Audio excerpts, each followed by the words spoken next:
Yo, what's going on guys? It's Anime One back here with another video, and today I'm here with another part of What If Naruto at the Jougan part 3 of the story. So if you guys like the content in the channel, please subscribe to the channel, and while you're at it, also like the video. So let's begin the video. Naruto opened his eyes when he felt something hitting on the side of his head. At first, the sunlight blinded him for a moment, but slowly his vision adjusted according to the environment, and he spotted a large shade of red.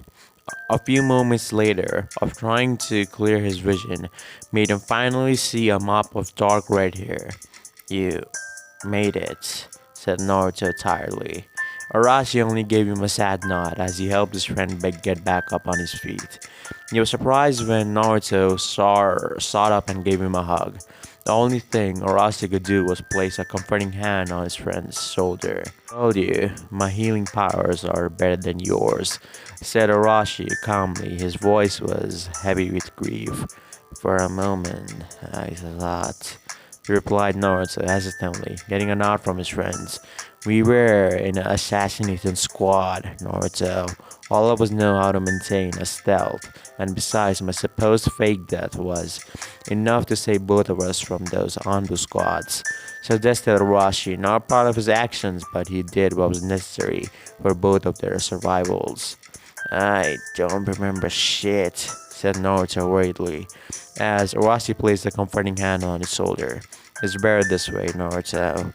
But you may want to take a look at this," Arashi said, as he took out his kunai and pointed it towards Naruto's eyes.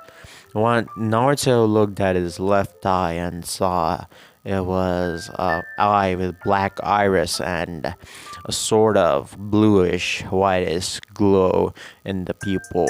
"What's that?" said Naruto. Arashi shook his head. "I have no idea, but this eye, I can give you a guarantee, gave you a huge buff. Your attack speed was on a whole different level. You took those Aonbu out like they were kids. It's not even funny," said Arashi. Naruto focused his left eye on Arashi, and he could see everything. He could see the chakra pathways of Arashi, the chakra points, and also Arashi's chakra was white. He thought that was maybe because Arashi had a wind affinity just like him, but he shook his head. This eye was gonna be a problem. He could already feel it was draining his chakra, so he closed his left eye. "I killed them all, didn't I?" Naruto said. It was not a question but a statement, one which Arashi had to reluctantly agree with. "Brutally at that," confessed Arashi. "I see," was Naruto's reply. "What do we do now, Naruto?" asked Arashi in a serious tone. From the former team leader went silent for a few moments, but it wasn't long before he took his friend right in the eyes.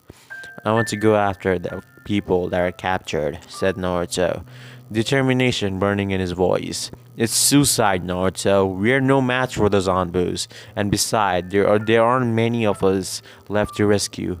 Ada too, slap. She's alive, and unless I see your cold, dead body, I'm not giving up on her, and neither am I going to give up on those innocent Uzumaki children. Only God knows what those Konoha scums would do to them," said Naruto, as Arashi caressed his now reddened cheek. "We should have listened to you. We should have never came here. It's over. It's all over now," declared Arashi depressingly. "It isn't over until I say it's over," yelled Naruto in frustration. Arashi was startled. He couldn't believe the raw anger that was burning his friend's one eye, and the desire to retaliate was now eating Naruto from the inside. I, I can't," confessed Arashi. The fear he felt on being surrounded by those Anbu again. He was just tuning for Kami's sake. "The only reason you don't want to go after our comrades is because you lack conviction," spat Naruto, receiving a sharp glare from his friend. "And the only reason I couldn't keep them safe in the first place because I was weak," confessed Naruto again, reducing the glare that Arashi was giving him. We'll die, Naruto, said Orochi hesitantly. Maybe. Why are you so goddamn stubborn about this? Asked Orochi, and saw Naruto turn away from him. Because Ada and those few remaining children are the only reason for me to exist. My parents abandoned me, but those Maki are the only family I have left, and I will do anything to protect them, said Naruto in a heavy voice, and Orochi was not sure he saw a small tear forming from Naruto's calm eyes. What if you fail? Said Orochi. Then I'll just die, but until then, I'll keep on fighting because I'm a shinobi, not a sheep.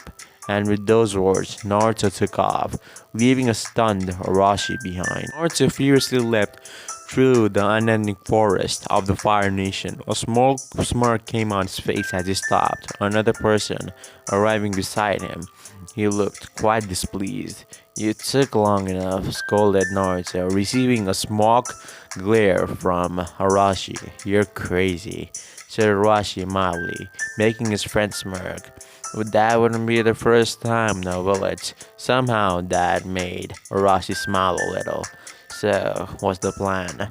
How will we find out where they have taken our people? Or do you just want to roam around aimlessly until you stumble upon a trail?" Asked Orochi irritatedly, since he had to run quite a few miles to catch up with his friend and the team leader. "Already done. Fled from Uzu. I carefully planted hidden trackers on the children's. Those little shits often go and get lost, so I took the precaution measure to keep them safe. Who knew it that would become so useful now?" explained Naruto as Orochi raised his eyebrows. "I didn't know that," said Orochi flatly, as his friend looked at him. "It was a classified information. Only needs to know basis," clarified Naruto. "And who needed to know?"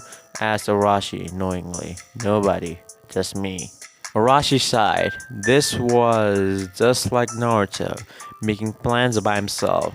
Not that he could say anything in this case, since that was helping them right now. It was times like these that made him wish that Ada was here. She was the only one who could truly understand Naruto. Maybe that was the reason Naruto was so hell bent on saving her and the captured people. Maybe he did really care. It was extremely hard to make conclusions when it came to Naruto, and even after all these years, Orochi couldn't understand his best friend. "What are you going to use that power?" asked Orochi worriedly. "Yes," Naruto said, "but you can't fully control it. I know what I saw, and it was a truly fearsome sight." "But do you know what the power is?" Naruto asked Orochi. Naruto shook his head. "Never in the Uzumaki clan or anywhere I've heard of this dojutsu, but from what I can say, it's like a Byakugan and a Sharingan mixed together. I can see movements really slow, like the Sharingan, but also I can see really far, like really far, and also have 360-degree vision. And also, I can see chakra points and somewhat of chakra pathways." That made Naruto's eyes widen. "Ah shit, why haven't I been using this till now?" Naruto said, as he opened his left eye. "Now, let's see, what can we find?" The eye went out for a mile of radius, and after that, Naruto could not see anything, but that was enough. "I've always wanted to ask this, but why is the chakra reserves even more higher than most Uzumakis, even when you are a half Uzumaki?" asked Arashi. He was rather confused about that whole thing. Considered them a harmful side effect of being a child of a Jinchuriki. "Another one of my mother's great gifts to me," Naruto said sarcastically. "You don't miss her, Naruto?" asked Orochi hesitantly. "Never knew her in the first place. All I had was my mother's entire life was a picture and a few letters. I don't care where she is, or even if she is alive or dead," said Naruto icily. "You don't mean that?" I argued, Arashi, making his friend sigh. In my case, it's different than yours, Arashi. You knew your parents, they loved you and cared for you, unlike mine. And they were all honorable ninjas who sacrificed their life for the village, explained Naruto. What about your father? Asked Arashi hopefully. Don't know, don't care, said Naruto. Arashi merely shook his head. He was futile efforts on understanding Naruto's attitude towards his blood family. He could only pray they never met Naruto face to face, or it would be a disaster. A seal glowed brightly on Naruto's hand as he gave a few signals to stop. Both boys quickly took cover in a lush green trees as Naruto performed a set of hand seals and gently placed his glowing hand on the bark of a tree tail that he was hiding in. Rashi did the same. Can you feel them? Asked Naruto seriously. Yes, they're close, possibly underground, confirmed Arashi. Appears to be a large enemy base. Several mages. We'll have to use our sensory powers at all the times, or getting lost. Suggested she. You're right. We do this quietly or getting risk of getting ambushed again. Agreed. Said a question Naruto. Agreed. Replied Arashi. So again opened his jougan to see the people nearby. He saw the enemy base and smirked. They were ambushed previously by the hunters a few hours ago, and now it's time for the hunter to be hunted. Naruto, Arashi said. Naruto looked at him. When you were in that stage, I want to say something. You used something called light release and dark release and combined the both together to create a silver ball that annihilated all the Hanbus without leaving a trace. And that was the reason why you didn't find any bodies. There were no traces of them. They were completely gone to a molecular level, said Arashi. Naruto looked at him.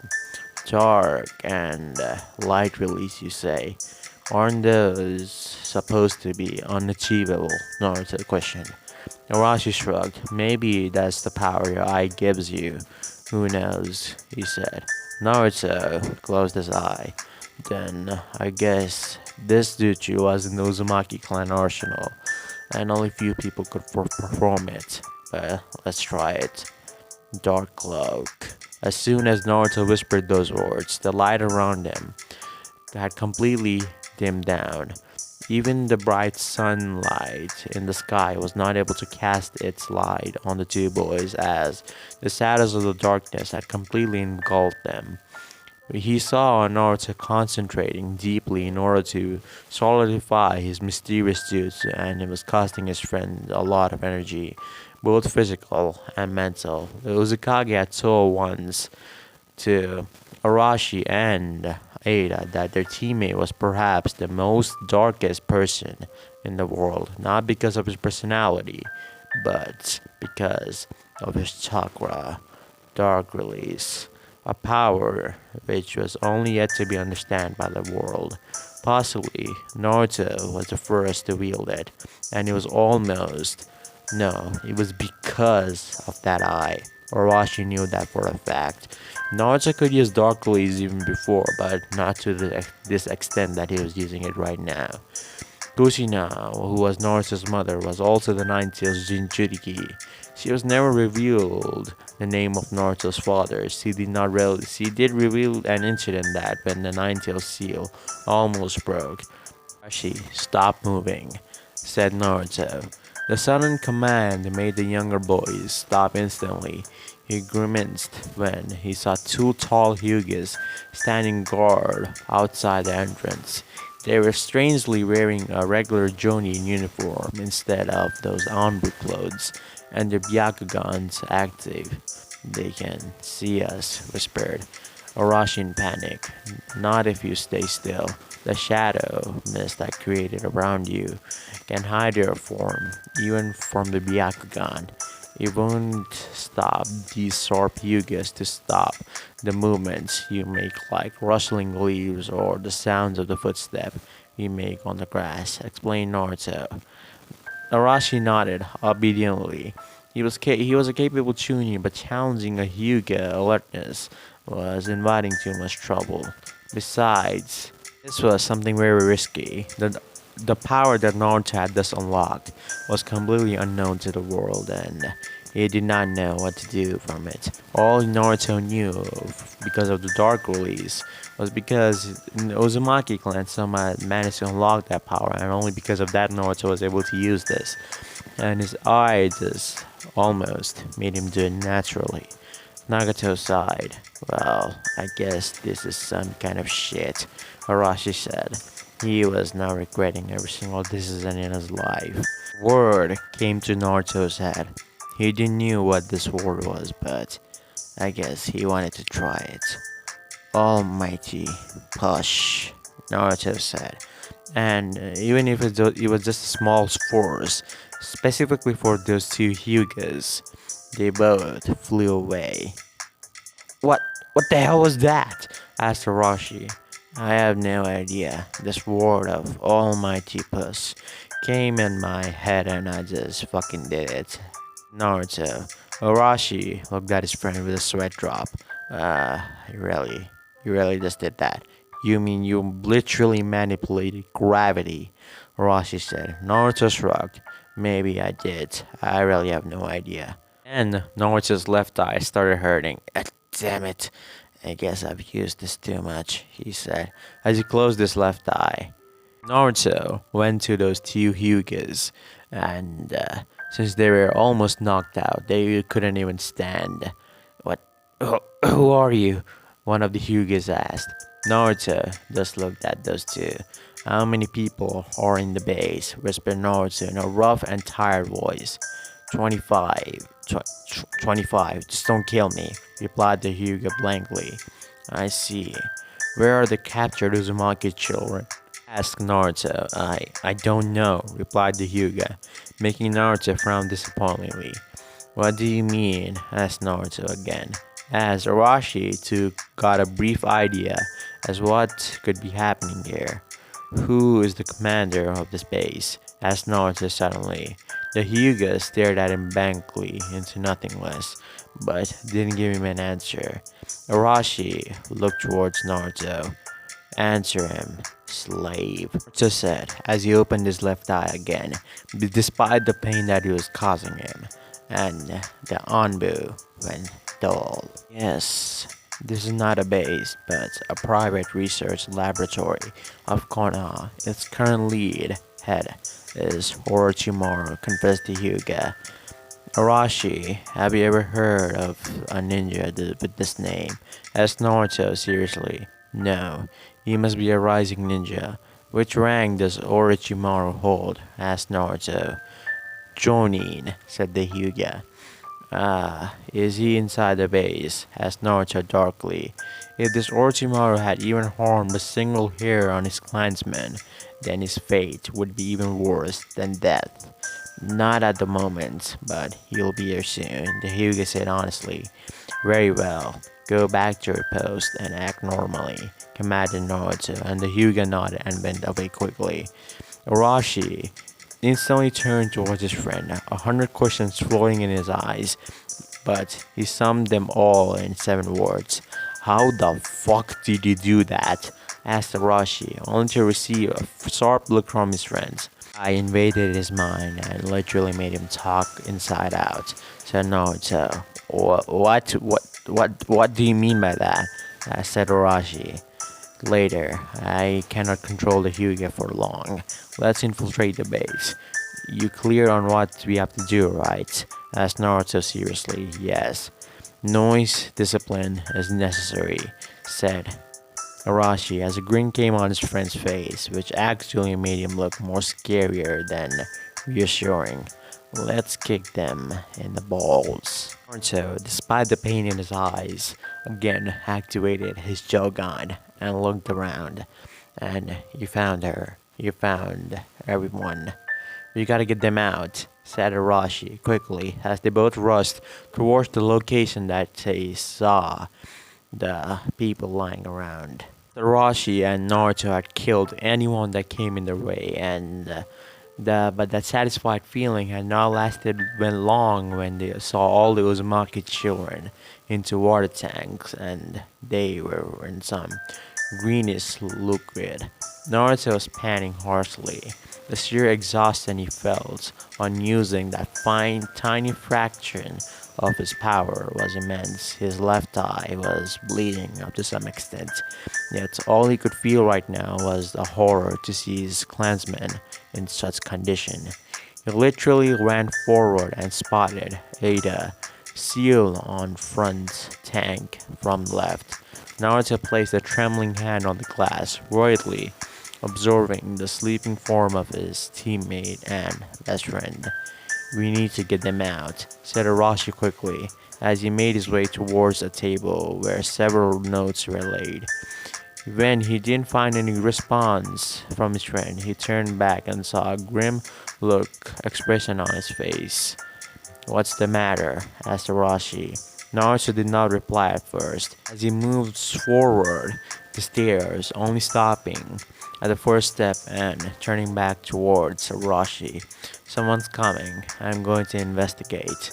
You get our people out quickly," instructed Naruto, but Arashi tried to argue. "Not now, Arashi. Just do it, please," requested Naruto. His eyes were darting around Ida's floating form. "Alright, but I want you back here in 5. And do not engage anyone else. We have spilled enough blood for today," warned Arashi, sternly, making Naruto smirk. "Okay, Grandma," he said. So went upstairs and saw 10 of he could see Chunin to Jonin level chakra levels. He opened his left eye. He knew for a fact that without this new power, he could not fight this many ninjas. He seated his tanto. Yes, this was going to be fun. And what followed afterwards was a massacre. Those ninjas were no match for Naruto. What Naruto thought was they were civilians. They were too slow. Honestly, too slow. He knew for a fact that these ninjas were not slow. As soon as he deactivated his eye, one of those ninjas almost killed him, but he activated the other second and saw that they were slow again. That simply meant that this eye provided him the kinetic vision that even the Sharingan could even hope to give its user. That simply meant this eye was greater than the Sharingan and the Byakugan combined. Ashi had been staring at the sleeping form of Ada and the Uzumaki children. The moon shined its silver light across the earth, while the last remains of the Uzumaki clan lay protected under a strong barrier. Their escape from the base had not been an easy one, but Naruto had brought them enough time. He hated his friend for that. To be able to maintain such level-headed thinking, even in worse situation, was a trait only a few shinobi had. Yet it also pointed out the fact that Naruto had no value for his own life. In his eyes, he was simply a ninja. He was expendable for the greater good. His friend had believed this from the beginning and had lived by each single day, every single day, for their lives. Even during the most suicidal missions their friend had faced, Naruto had led the charge, even took several injuries, but accomplished the mission no matter the cost. Arashi disliked this attitude of his friend, but he understood the reason behind it. Unlike Ida and him, Naruto had went through events that had deep impact on his life, right from early stages: lack of parents and family, willingness of his own villagers, and most of all, uncontrollable power. To overcome these scars, Naruto had devoted himself to the village and the preservation of the Uzumaki clan, and that was the reason of his existence, along a small personal goal for peace across the elemental nations, a dream which Arashi had shared. but one had been ruthless, shattered. Rustling of leaves alerted Arashi, and he turned around to find Naruto calmly walking towards him. A smile came on the younger boy's face as he rushed towards his masked friend. "I thought you died," said Arashi worriedly, as he looked at his for any wounds on his friend's body. Fortunately, there was only a few scratches. Naruto smiled. "There is only one Uzumaki Naruto, and there will only be one man whose name may be remembered for killing me. I wonder who will be that person," joked Naruto, earning a glare from his friend. "I'm in no mood for your drastic this time, Naruto," warned Arashi as his friend raised an practically hand in return. "Fine, fine. How are the others?" asked Naruto patiently as Arashi purred his lips. "I'm no medic, but I can see that they are weak. While no external injuries are visible, I cannot be sure about any internal injuries, though I've yet to sense any in them. So I hope so. Your decision is good to be immediately go after our comrades, probably save their lives," explained Arashi frankly. "I did what was necessary." With that simple answer, Naruto started walking towards the sleeping Ada. She sighed. "Naruto, it isn't a crime to be proud of accomplishing a near impossible feat," advised Rachi, and saw his friend's fist clenching tightly. "If I had been better, so many of our people wouldn't have died. So I shouldn't. I shouldn't." For Naruto, his eyes low and his voice full of guilt. "Naruto, I desire a peaceful world, but Arashi," said Naruto hesitantly, "how can you say that after everything that happened to our village, our clan, our comrades?" Naruto yelled Arashi furiously. Naruto turned around and sympathetically looked at his friend.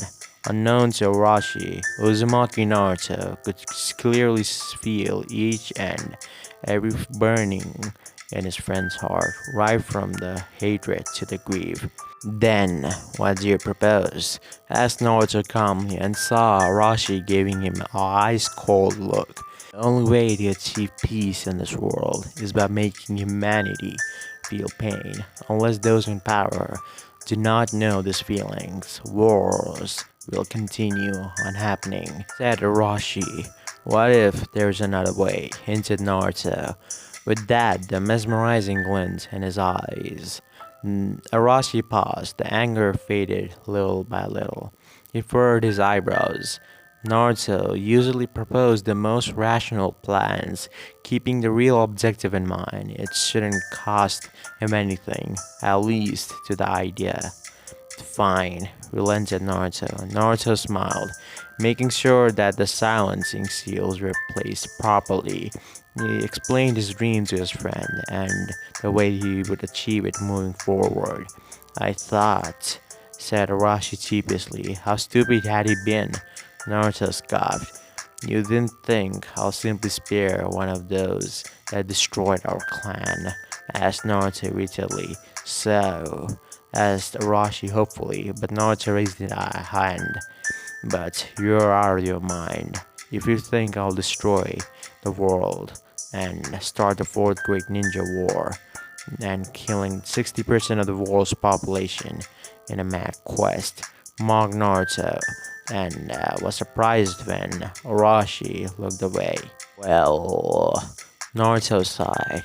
"Arashi, you have a good heart, but try to think with your brain first, heart later. It'll keep you alive and help you in accomplishing your goals," suggested Naruto. "Tch," muttered Arashi. His friend suppressed a chuckle despite him being in his teens. Naruto knew what Arashi was a child in many ways.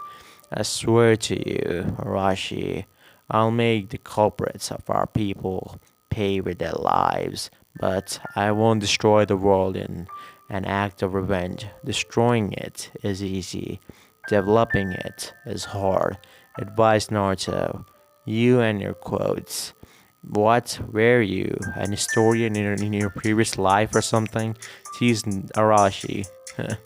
Doesn't sound like a bad idea, agreed Naruto, making his friend smile. Naruto, can we truly have this peaceful world someday? Asked Rossi seriously, and looked at his friend straight in the eyes. To his credit, Naruto never wavered.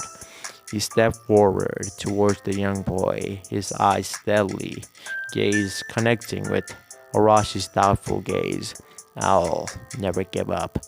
That made Arashi's eyes widen. Smiling, Naruto extended his hand towards his friend. Naruto, if anyone can, it's you who can achieve this goal.